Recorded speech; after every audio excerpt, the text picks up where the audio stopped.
Hey, good morning, friends. It's Joe. Welcome to my animal spirituality video for Tuesday, February the 18th. I hope you're doing well on this Tuesday morning.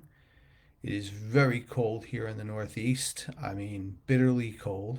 I always say, please keep your eyes out for the homeless, animals and people alike. They really are very susceptible in this weather.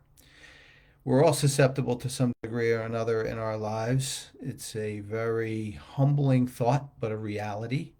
Just ask for your prayers right now for my mother. She's really not doing well at all.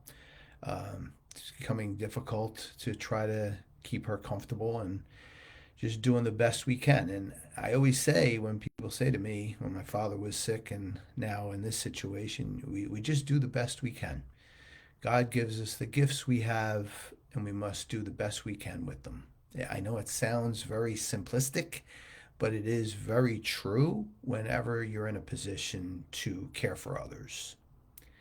I hope and pray that we are, all in a position where we're experiencing some peace and comfort even in most difficult times. And that goes for all of you, because I know we all share difficult, challenging ways of life. With that, I'm going to ask you to quiet your minds and hearts as we prepare now to hear from the book of Genesis, chapter 6, verses 5 through 8, and chapter 7, verses 1 through 5 and 10. When the Lord saw how great was man's wickedness on earth, and how no desire that his heart conceived was ever anything but evil, he regretted that he had made man on the earth, and his heart was grieved. So the Lord said, I will wipe out from the earth the men whom I have created, and not only the men, but also the beasts and the creeping things and the birds of the air, for I am sorry that I made them. But Noah found favor with the Lord. Then the Lord said to Noah, Go into the ark, and you and all your household, for you alone in this age I have found to be truly just. Of every clean animal take with you 7 pairs, a male and its mate, and of the unclean animals 1 pair, a male and its mate.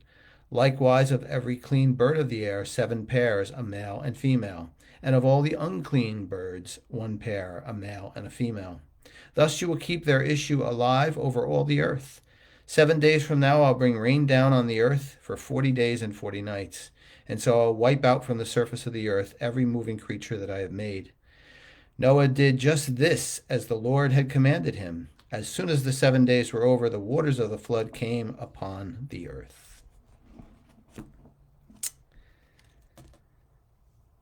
We're probably all familiar with Noah's Ark, but there's many different aspects to Noah's Ark, as we heard in the book of Genesis just now. First and foremost, God makes it clear. We, the humans, were the evil ones, not the animals. And he felt bad for them that they also had to be wiped out in this flood. God was very annoyed with the men and women of the time. He was, and he surely showed some harsh actions to go along with what took place. But the animals were blameless. He makes that clear. And they're blameless to this day for anything that is sinful. They don't create sin. But now there's Noah. And Noah was truly a hero in God's eyes for many reasons. And Noah can be known now as the first animal rescuer. Yeah, he was the first animal rescuer. God made that so.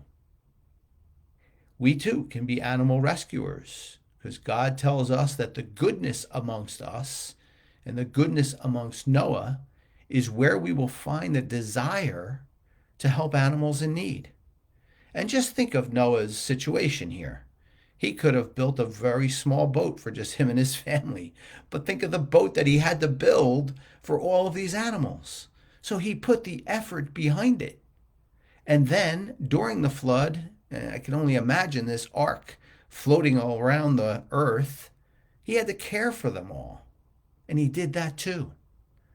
He took God's command and request to heart.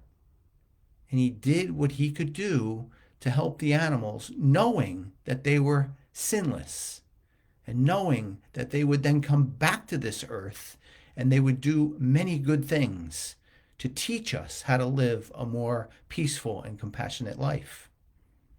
And the same exists today. And I applaud all of you who are animal rescuers out there, and all of us who can do our part to support them and do our own little part, because it all adds up. For they are doing the same thing Noah did. They're sacrificing and doing so much to help the animals, to bring them in to foster homes and elsewhere, making choices to have a more compassionate lifestyle, doing things to keep them safe during difficult times, and then realizing they have so much to share with the world. Do you have any desire to be Noah? Well, Noah's whole foundation was all about respect, honoring God's request, and compassion and love. So hopefully we can all be more like Noah today and onward. My friends, that's my message for you on this Tuesday morning. As always, I hope it was helpful for you. I always welcome and appreciate your comments and your thoughts. And I always appreciate you being here with me. Little uncertainties going on this week, as I mentioned in the intro.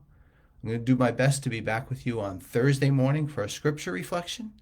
In the meantime, I wish you and your loved ones a beautiful Tuesday. Take care, everyone.